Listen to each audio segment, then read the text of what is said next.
बिस्मिल्लाहिर्रहमानिर्रहीम। अस्सलाम वालेकुम students, I am Mohammad Fawad Malik. Students, हम चैप्टर नंबर 14 का आर्टिकल गैल्वेनोमीटर डिस्कस कर रहे थे और आज हमने उसका सेकंड पोर्शन करना है। तो आइए आज का लेक्चर स्टार्ट करते हैं। स्टूडेंट्स, प्रीवियस लेक्चर में हमने करंट और डिफ्लेक्शन ऑफ कॉइल के दरमियान में एक रिलेशन डिराइव किया था, जिसके मुताबिक अगर हमें डिफ्लेक्शन ऑफ कॉइल का पता हो तो उसे हम गैल्वेनोमीटर कांस्टेंट से मल्टीप्लाई करके करंट की वैल्यू मेजर कर सकते हैं। आज के लेक्चर में हमने डिफ्लेक्शन मेजर करने वाले डिफरेंट मेथड्स को ही स्टडी करना है।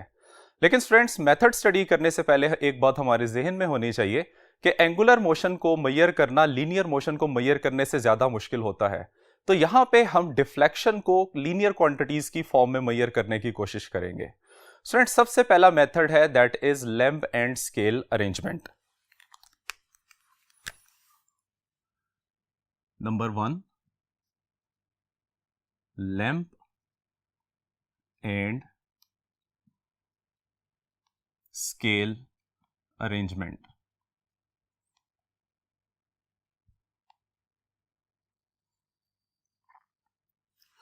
Students, lamp and scale arrangement sensitive galvanometer के लिए डिफ्लेक्शन की वैल्यू मेजर करने के लिए इस्तेमाल किया जाता है। तो ये यहां पे हम मेंशन कर लेते हैं, this method is used to measure deflection of coil of a sensitive galvanometer।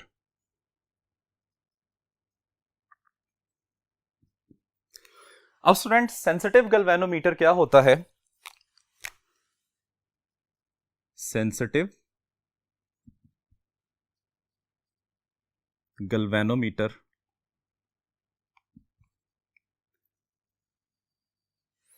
तो इसकी डेफिनेशन है, galvanometer which gives large deflection for small values of current. ऐसा गैल्वेनोमीटर जो कि स्मॉलर करंट पास करवाने से भी अपने स्केल पे लार्जर डिफ्लेक्शन दे, इस तरह के गैल्वेनोमीटर को हम सेंसिटिव गैल्वेनोमीटर कहते हैं। अब स्टूडेंट्स, हम चलते हैं लैंप एंड स्केल अरेंजमेंट की तरफ। तो स्टूडेंट्स, नाम से ही आपको पता चल रहा है कि लैंप एंड स्केल अरेंजमेंट में एक हमारे पास लैंप होगा, एक स्केल होगा, और इनको अरेंज करने के लिए हमारे पास एक स्टैंड होता है। और ये डायग्राम आपको बुक के पेज नंबर 73 के टॉप कॉर्नर में दिखाई गई है। स्टूडेंट्स, इस अरेंजमेंट को आपने गैल्वेनोमीटर के साथ अटैच कनकेव मिरर से 1 मीटर डिस्टेंस के ऊपर प्लेस करना है। होता कुछ इसमें यूं है कि लैंप से बीम ऑफ लाइट जनरेट होती है जो कि कनकेव मिरर के साथ स्ट्राइक करती है, और ये कनकेव मिरर उस लाइट को फोकस कर देता है ऑन द स्केल। अब स्टूडेंट्स, यहां पे ये जो स्केल होता है that is not an ordinary scale, ये ट्रांसलूसेंट मटेरियल का बना होता है। अब ट्रांसलूसेंट मटेरियल क्या होता है, तो उसके लिए इमेज देखिए, जिसको हमने 3 पार्ट्स में डिवाइड किया हुआ है। अब फर्स्ट पोर्शन आपको नजर आ रहा है कि जिसमें आपको विंडो से बाहर का व्यू क्लियरली नजर आ रहा है, that is known as transparent. इससे ऑपोजिट डायरेक्शन में जो पोर्शन है जिससे हमें विंडो के बाहर का कोई भी व्यू नजर नहीं आ रहा, that is known as opaque. और दोनों के दरमियान में एक ऐसा पोर्शन नजर आ रहा है जहां से हमें पार्शियल व्यू नजर आ रहा है। So this type is known as translucent. तो ये जो स्केल हमने यहां पे यूज करना है, ये भी बेसिकली ट्रांसलूसेंट स्केल है, जिसमें हमें स्पॉट ऑफ लाइट पार्शियली नजर आ सकता है। इसका फायदा यह होता है कि आप सामने के बजाय बैक साइड से भी मेजरमेंट्स ले सकते हैं और ह्यूमन एरर को इसमें रिमूव किया जा सकता है। तो स्टूडेंट्स, प्रोसेस कुछ इस तरह से है कि लैंप और स्केल को हम गैल्वेनोमीटर के मिरर से 1 मीटर के डिस्टेंस के ऊपर प्लेस करते हैं। लैंप से बीम ऑफ लाइट जनरेट होती है जो कि स्ट्राइक करती है जाके कनकेव मिरर पे, और कनकेव मिरर उसको फोकस कर देता है ऑन द ट्रांसलूसेंट स्केल, और ये हमारे पास इनिशियल रीडिंग आ जाती है। इसको हम S1 से रिप्रेजेंट कर लेते हैं। फिर स्टूडेंट्स, आप गैल्वेनोमीटर में से करंट को फ्लो करवाएंगे। करंट के फ्लो करने की वजह से गैल्वेनोमीटर का कॉइल और कॉइल के साथ लगा हुआ मिरर भी रोटेट करता है। मिरर की रोटेशन की वजह से ट्रांसलूसेंट स्केल पे मौजूद स्पॉट भी मूव करता है और किसी फाइनल पोजीशन पे चला जाता है, जिसको हम नाम देते हैं S2 का। अब स्टूडेंट्स, हमने S1 से S2 के दरमियान में ये जो डिस्टेंस है इसको मेजर करना है, इसको हम डेल्टा S से रिप्रेजेंट कर लेते हैं। स्टूडेंट्स, अगर आप इसी सिनेरियो का टॉप व्यू लेते हैं तो टॉप व्यू में हमें इस तरह से ये बात नजर आ रही है कि हमारे पास एक सर्कल है जिसके सेंटर पे कनकेव मिरर पड़ा हुआ है और इस सर्कल का रेडियस 1 मीटर के इक्वल है। अब इस सिचुएशन में डेल्टा एस बेसिकली सर्कल का सरकमफेरेंस बन रहा है, जिसको हम आर्क लेंथ कह सकते हैं। अब एक ऐसा सर्कल जिसका रेडियस भी हमें पता है, जिसकी आर्क लेंथ की वैल्यू भी हमें पता है, और रोटेट होने वाले एंगल की वैल्यू अगर हम मेजर करना चाहते हैं तो हम simply theta is equal to S over R के फॉर्मूले से एंगल को मेजर कर सकते हैं। तो स्टूडेंट्स, जैसे ही आप एंगल की वैल्यू मेजर कर लेंगे तो इस एंगल को गैल्वेनोमीटर कांस्टेंट से मल्टीप्लाई किया जाएगा और मल्टीप्लिकेशन के बाद हम करंट की वैल्यू को कैलकुलेट कर सकते हैं। स्टूडेंट्स, ये बातें आपको बुक के पेज नंबर 73 के फर्स्ट पैराग्राफ में मिल जाएंगी and this method is known as lamp and scale arrangement. अब स्टूडेंट्स, हम इसी से रेलेवेंट एक और टर्म डिस्कस करते हैं जिसको सेंसिटिविटी ऑफ करंट कहा जाता है। सो नेक्स्ट है सेंसिटिविटी ऑफ करंट, या इसको करंट सेंसिटिविटी भी बोला जाता है। अब स्टूडेंट्स, करंट सेंसिटिविटी क्या चीज होती है, तो इसके लिए हम वही प्रोसीजर, वही ऑपरेटर्स दोबारा से कंसीडर करते हैं जिसमें हमारे पास एक suspended type moving coil galvanometer है और उसके सामने हमने लैंप और स्केल रखा हुआ है।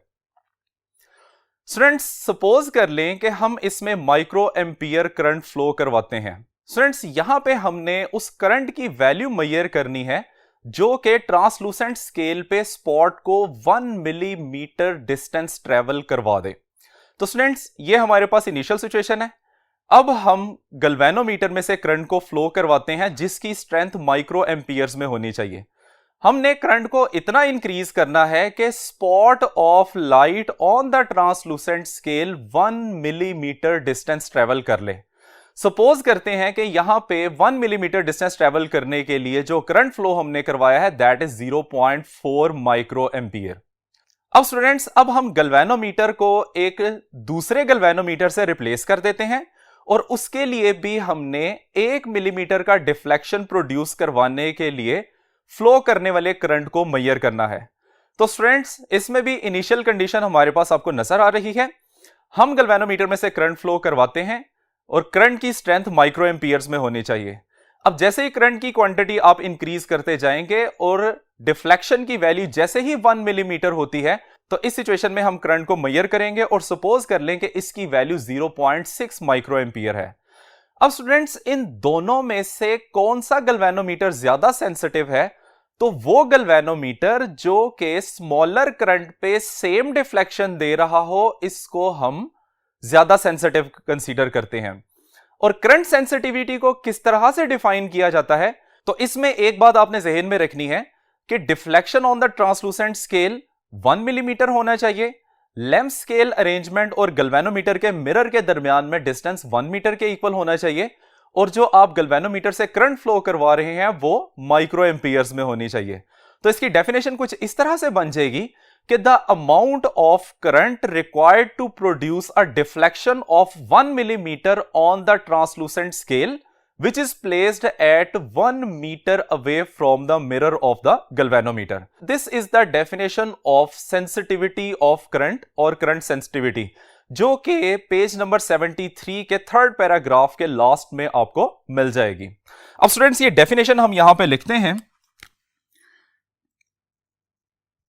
The amount of current in microamperes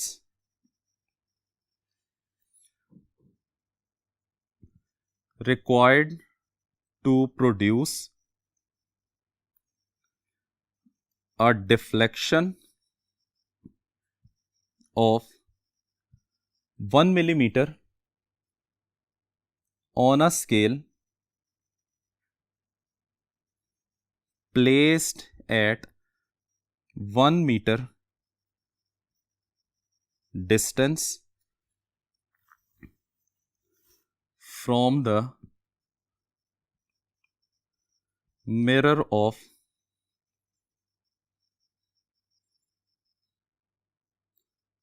galvanometer. तो स्टूडेंट्स, ये हमारे पास करंट सेंसिटिविटी की डेफिनेशन आ गई। अब हम इसको मैथमेटिकली स्टडी करते हैं।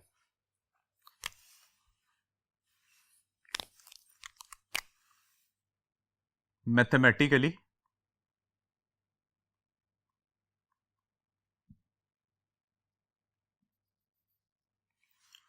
स्टूडेंट्स, हमने जो प्रीवियस रिलेशन डिराइव किया था बिटवीन एंगल ऑफ डिफ्लेक्शन और करंट, वो हम यहां पे लिखेंगे। That was I is equal to C divided by BAN into theta, जहां पे हमने C divided by BAN को कैपिटल G से भी रिप्रेजेंट किया था, and this factor is known as galvanometer constant. तो हमने यहां पे ये बात की थी कि अगर हमें डिफ्लेक्शन का पता चल जाए तो इस डिफ्लेक्शन को हम गैल्वेनोमीटर कांस्टेंट से मल्टीप्लाई करके करंट की वैल्यू को मेजर कर सकते हैं। लेकिन स्टूडेंट्स, यहां पे हमने सेंसिटिविटी ऑफ करंट मेजर करनी है, तो उसके लिए हम इस फार्मूला को अरेंज कर सकते हैं। Theta divide by I which is equal to BAN divided by C। So this is known as current sensitivity. इसको करंट सेंसिटिविटी कहा जाता है। तो हम इसे लिख सकते हैं करंट सेंसिटिविटी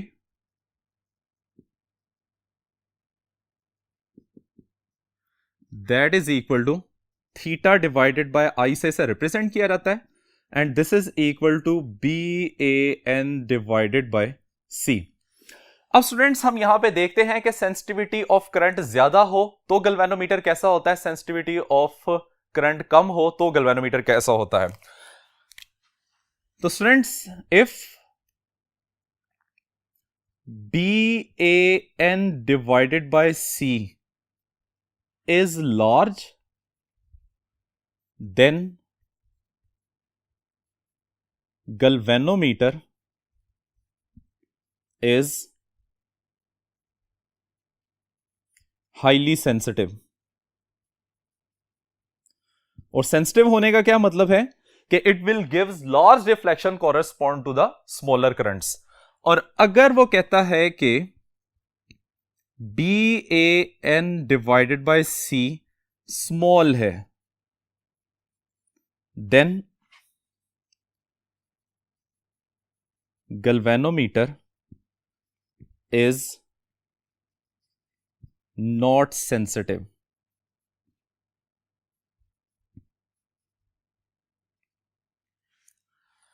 तो स्टूडेंट्स, हमारे पास ये दो पॉइंट्स आ जाएंगे। अब हम यहां पे वो फैक्टर स्टडी करेंगे जो कि सेंसिटिविटी को इफेक्ट करते हैं। Factors affecting current sensitivity.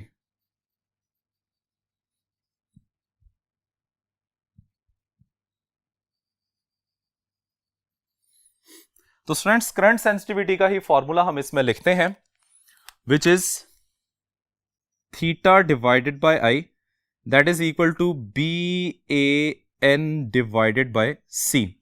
अब यहां पे हमें नजर आ रहा है कि करंट सेंसिटिविटी यानी कि theta divide by I directly proportional है मैग्नेटिक फील्ड के, डायरेक्टली प्रोपोर्शनल है एरिया ऑफ द कॉइल के, डायरेक्टली प्रोपोर्शनल है number of turns of the coil के, और इनवर्सली प्रोपोर्शनल है टॉर्सनल कपल के।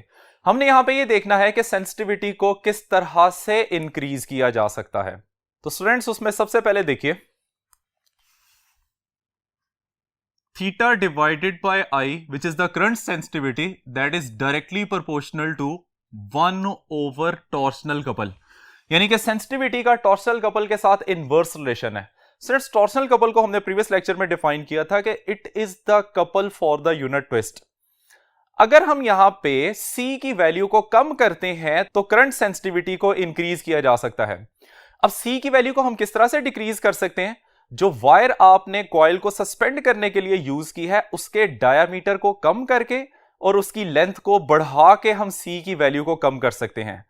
लेकिन स्टूडेंट्स, इसमें एक प्रॉब्लम भी है क्योंकि सारा कॉइल, उसके अंदर मौजूद सॉफ्ट आयरन सिलेंडर और जिस फ्रेम पे आपने कॉइल को वाउंड किया हुआ है, ये सब चीजें इसी वायर से सस्पेंडेड होती हैं। तो अगर आप इसके डायमीटर को कम कर देते हैं या लेंथ को इंक्रीज कर देते हैं, तो इस सिचुएशन के अंदर वायर वीक हो जाएगी, जो कि कॉइल का सिलेंडर के साथ जो वेट होता है उसको बेयर नहीं कर सकेगी और उसके टूटने का खतरा बढ़ जाता है। तो students, this is theoretical method use to increase the sensitivity, लेकिन हम प्रैक्टिकली इस मेथड को यूज नहीं कर सकते। अब सेकंड हमारे पास जो पॉइंट है दैट इज कि करंट सेंसिटिविटी डायरेक्टली प्रोपोर्शनल होती है एरिया ऑफ द कॉइल के। अब स्टूडेंट्स, अगर हम कॉइल के एरिया के इंक्रीज करने की बात करते हैं, तो पहली बात यह है कि लार्जर एरिया का कॉइल ज्यादा मैसिव होगा, और इसके अलावा कॉइल को आपने दोनों पोल्स के दरमियान में ही रखना होता है, तो इतना ज्यादा मार्जिन ही नहीं होता कि हम एरिया ऑफ द कॉइल को इंक्रीज कर सकें। Students, this is also theoretical method, हम प्रैक्टिकली इसको यूज नहीं कर सकते। इसके बाद हमारे पास जो थर्ड पॉइंट है that is sensitivity is directly proportional to number of turns of the coil. अगर आप कॉइल के नंबर ऑफ टर्न्स बढ़ा दें तो भी हम गैल्वेनोमीटर की सेंसिटिविटी को इंक्रीज कर सकते हैं। लेकिन स्टूडेंट्स, वंस अगेन, अगर आप number of turns of coil को इंक्रीज करते हैं तो उसकी वजह से भी weight of the coil increase करेगा, जो कि वायर के लिए ठीक नहीं है। So this is again the theoretical method to increase the current sensitivity. अब फाइनली हमारे पास एक और पैरामीटर आ जाता है that is current sensitivity is directly proportional to the magnetic field of the magnet, जिसके दरमियान में आपने कॉइल को हैंग किया होता है। अब स्टूडेंट्स, अगर आप मैग्नेटिक फील्ड की वैल्यू किसी तरीके से बढ़ा लेते हैं तो आप गैल्वेनोमीटर की सेंसिटिविटी को भी इंक्रीज कर लेंगे। यहां पे हम इस मैग्नेट को रिप्लेस करेंगे विद एन अदर मैग्नेट जिसकी मैग्नेटिक स्ट्रेंथ ज्यादा है। अब स्टूडेंट्स, मैग्नेट को बड़े मैग्नेट से रिप्लेस करने का मतलब यह नहीं होता कि आपने मैग्नेट की स्ट्रेंथ को इंक्रीज कर दिया है। इंपॉर्टेंट पॉइंट यह है कि गिवन रीजन के अंदर larger magnetic lines of force हो, तो आप इस तरह से भी कर सकते हैं कि सेम साइज का ही मैग्नेट यूज करें, लेकिन उसकी स्ट्रेंथ प्रीवियस मैग्नेट की मैग्नेटिक स्ट्रेंथ से ज्यादा हो। तो students, this is the practical method which is used to increase the current sensitivity of the galvanometer. और ये सारी बातें आपको पेज नंबर 73 के थर्ड पैराग्राफ में मिल जाएंगी। आइए स्टूडेंट्स, अब हम सेकंड मेथड स्टडी करते हैं जो कि डिफ्लेक्शन मेजर करने के लिए इस्तेमाल किया जाता है, and that is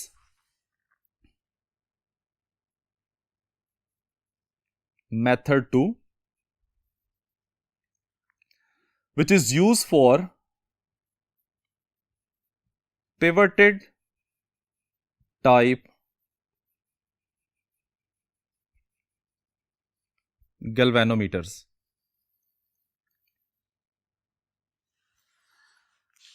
students, pivoted type galvanometer वो गैल्वेनोमीटर होता है जो हम आमतौर पे कॉलेज या स्कूल की लेबोरेटरीज में इस्तेमाल करते हैं।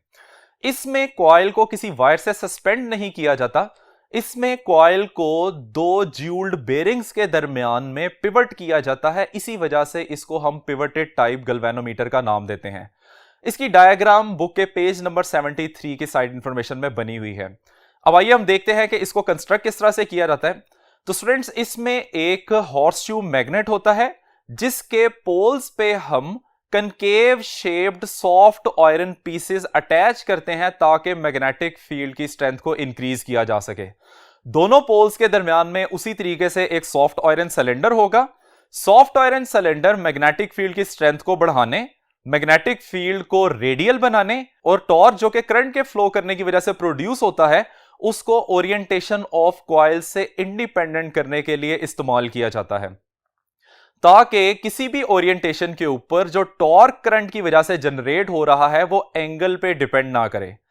इसके बाद स्टूडेंट्स, इस सॉफ्ट आयरन सिलेंडर के ऊपर एल्यूमिनियम का एक रेक्टेंगुलर फ्रेम होता है और रेक्टेंगुलर फ्रेम पे हम एनेमल्ड कॉपर वायर से एक कॉइल को वाउंड करते हैं। अब इस सिस्टम को होल्ड करने के लिए हम फॉस्फोर ब्रोंज की दो रॉड्स यूज करते हैं, जिन रॉड्स के साथ हेयर स्प्रिंग अटैच किए जाते हैं। अब इन हेयर स्प्रिंग्स के दो काम होते हैं। एक तो ये कि करंट लीड्स की तरह एक्ट करती हैं, यानी कि जहां से आप गैल्वेनोमीटर में करंट एंटर करवाना चाहते हैं और जहां से आप करंट लीव करवाना चाहते हैं वो इन दोनों हेयर स्प्रिंग्स की मदद से किया जाता है। और सेकेंडली ये कि ये रीस्टोरिंग टॉर्क प्रोवाइड करती हैं। एक एल्यूमिनियम का लाइट पॉइंटर भी अटैच किया जाता है जो कि यू शेप मैग्नेट पे लगे हुए स्केल पे मूव करके हमें डिफ्लेक्शन ऑफ कॉइल बताता है।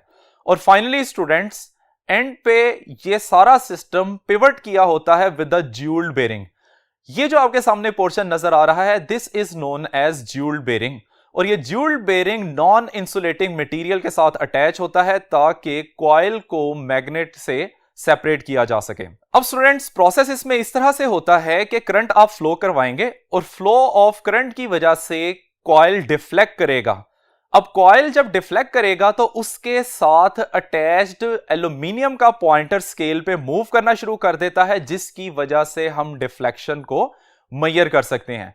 और जब डिफ्लेक्शन की वैल्यू हमारे पास आ जाती है तो वंस अगेन उसको गैल्वेनोमीटर कांस्टेंट के साथ मल्टीप्लाई करेंगे और मल्टीप्लाई करने से हम करंट की वैल्यू इजीली कैलकुलेट कर सकते हैं। तो स्टूडेंट्स, ये है हमारे पास पिवटेड टाइप गैल्वेनोमीटर जो कि हम नॉर्मली यूज करते हैं। ये सारी बातें पेज नंबर 73 के सेकंड पैराग्राफ में आपको मिल जाएंगी। आइए स्टूडेंट्स, अब हम टाइप्स ऑफ गैल्वेनोमीटर को स्टडी करते हैं।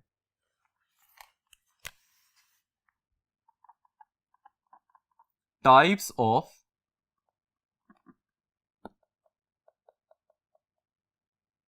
गैल्वेनोमीटर। तो स्टूडेंट्स, गैल्वेनोमीटर की दो टाइप्स होती हैं। एक टाइप को हम स्टेबल और दूसरी को अनस्टेबल कहते हैं। तो first type is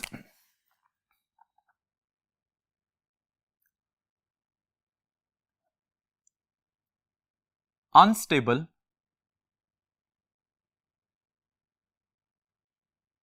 galvanometer. Students, unstable galvanometer क्या होता है? तो उसके लिए देखिए, फर्ज कर लें कि हमारे पास एक गैल्वेनोमीटर है जिसको हम एक स्विच और एक बैटरी के साथ कनेक्ट करते हैं। अब जैसे ही आप स्विच को क्लोज करेंगे तो गैल्वेनोमीटर की निडल डिफ्लेक्ट करती है। अब यहां पे आप देख रहे हैं कि गैल्वेनोमीटर की निडल किसी फाइनल पोजीशन पे पहुंच के रुकने से पहले कई बार ऑसिलेट करती है। तो इस तरह का गैल्वेनोमीटर जो कि अपनी मीन पोजीशन को अचीव करने से पहले कई बार ऑसिलेट करता है, ऐसे गैल्वेनोमीटर को हम अनस्टेबल गैल्वेनोमीटर कहते हैं। आइए स्टूडेंट्स, अब हम इसकी डेफिनेशन लिखते हैं। So the unstable galvanometer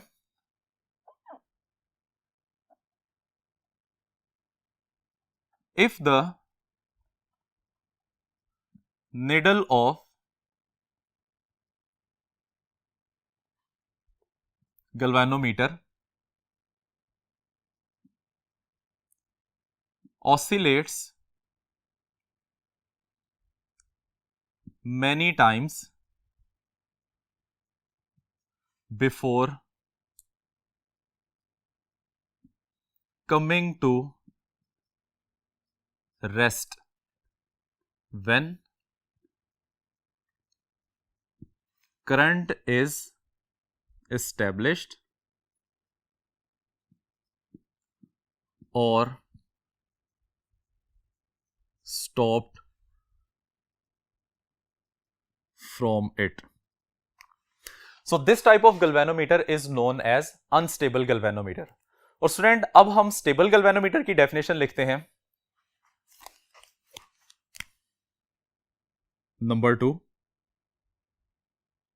stable, और इसका दूसरा नाम होता है dead beat galvanometer.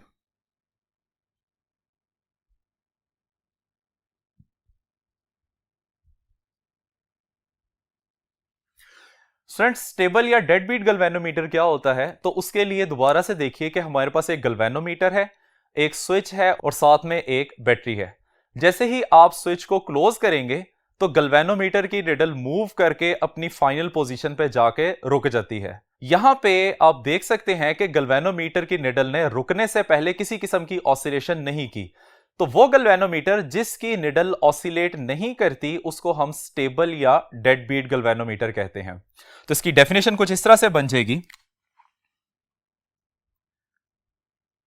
If the needle of galvanometer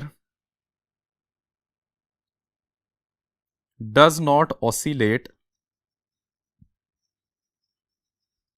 before coming to rest when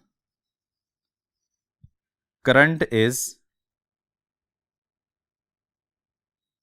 established or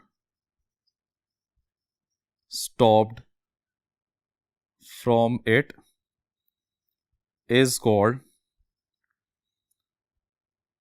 stable or deadbeat